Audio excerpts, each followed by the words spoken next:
This is a video. I'm rebuilding a DSM, Eagle Talon, Mitsubishi Eclipse, laser, Plymouth laser. Now I've got a Plymouth laser, and that's what I'm rebuilding. My pump was leaking, and chances are, if your alternator's getting drenched by fluid, it's coming from right here. That's where it's leaking. Now, there's a kit online that comes. I had the package here somewhere. I ordered this right here. Of course, the part number is all ripped up, but you can Google it. Now, it's this company right here, and probably could have saved that package, showed the part number. But anyway, you can Google it. It'll tell you. Now, the difference between the pumps, there's not really from the 1G, because you'll have like the aluminum housing, and I think one of them has a cast iron housing. Now, there is two different kits, because this is what came in mine, but it takes this one. You see the difference? How it's round at the bottom. This one's square at the bottom. Mine's round. So that's going to be a difference of, I'm going to have to reuse my old thing, which is in good shape. There's nothing wrong with it. But I was leaking down here. So, and the hardest part is getting this thing apart. It's not taking it apart. It's real hard. It's this, there's a clip about right in there. It's like a wire. It's just a wire. It goes around the thing. That was the hardest part for me. I could not get that thing off. There's no grooves to grab it. It's just a wire. And make sure that the thing comes in the kit, because you're going to tear that thing up. I did. I tore mine up, bent it all out of shape. And another thing is, you want to be careful when you're putting this back together. Make sure you're taking pictures, because I kind of got something confused last time. And my pump was working, but I didn't get no pressure at low RPMs. And what I did is, this is my mistake. What I did is I did not line up, because I didn't take a picture of this part. See that hole down there? Right below that, and then a hole. I had those offset. Now you have to make sure that you time everything. That plate, there's two O-rings underneath it. A big one that goes around there, and then a small one that goes around there. So make sure you're matching your O-rings up. I'm not going to go through and tear this thing apart. I've already had it apart and do it. I'm just telling you what I've learned as I went. And for how you can tell is, you see those little nubs. This is what I got confused with. There's a little space right there, little nub right there. See that little, just right there where it picks at. You want to line that up with the C hole. And see, you got markings. You got one of them dashes, and then on the back side, you got a dash and a dot. Now, when I took the picture before I took this off, mine went this way. And another thing you need to worry about is these little keys right here. There's round and flat spots on, like the round edge. You need to pay attention to make sure you get the round edge sticking out this way, flat edge inward, because that round edge catches this, and that's what moves your fluids. These things shoot out as this thing's spinning, and you don't want to lose those. So they don't really fall out a lot. I mean, if you shake it or spin it or something, they'll come out. But it just sitting here messing with this thing, they usually just stay right in place. But that's basically all there is to it.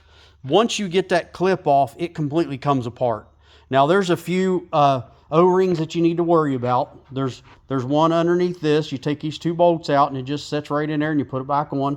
Make sure you're matching each O-ring to the actual O-ring that you're taking out before you start putting stuff together, because you might put them wrong place. But anyway, these are the extra ones. They give you extra ones. So you got a bunch of, I guess this is for a major kit for a whole bunch of different pumps, I would say. But here's the difference you're going to have dealing with the Mitsubishi Eclipse 1G and 2G, is you got two different gaskets. And I don't really know you're going to know. I mean, the cast iron one I maybe uses this one, but the aluminum housing is going to use this one. And they use this type of pump on a lot of other things, so it just ain't on these. So, but that's how it goes on there. And then this here, now you got to be careful when you're putting this on. You got to make sure your pins, your little pins sticking out, they go right there, and that's what catches inside of that plate to keep it from turning. If I'd have paid more attention the first time, I would have not had to take this back apart. But your pin will go right down in that little hole right there. I was showing you earlier. It catches right there in that little hole. I'm trying to get you down in there. But yeah, you can see that little hole right there. And that lines up to this pin on this. And it just goes together. Now, another trick is when you're putting this thing together. Now, I've taken it apart a few times already. Make sure you turn this on the way you came apart. I don't know if that makes a difference. I would say it does. Let me see. No, it doesn't look like it does. But make sure the way they show it is that little slash is sticking up. Now, another thing you need to watch for is when you're pushing this cap down on there, make sure your gasket's on there straight. Make sure your gasket's on there nice and straight. And then you're going to line that thing up here to that hole right there by the nut hole. See? This one right here where the slash is at. You're going to line that up with that. Now, as you can see, this thing does not want to sit down on there. There's a big gap. And then what's causing that is you got to pull up on the pump like so. Now, another thing is you have to worry about, make sure that little ring that you install is not jamming up your pump, because that will happen if it's not lined up right. And I don't know much about how to fix that, except for just put your bolts in there and hopefully it loosens itself back up. Mine did last time. I just basically put all 4 bolts in and just started going around it. I didn't tighten one of them down. I just tightened it a little bit and kept crisscross. I did it with this one, this one, this one, this one. Kept doing that until they snugged down, and my pump, I didn't have no problems. I'm hoping I don't have a problem this time. I've looked on YouTube. There has been people that has a problem. You can tell because it'll lock your pump up pretty good. Now, there will be a little resistance because you can put a new seal. The new seal that you're going to have to replace is this here. But as soon as you get that clip off, you know what I mean, you'll figure all that out. It's something simple. If you're mechanically inclined, you won't have no problem. But taking pictures of all the marks and lining everything up, that is what you want to do. I didn't do that completely. I did one picture, and I should have took more. But you'll have that. But hopefully I got it figured out this time.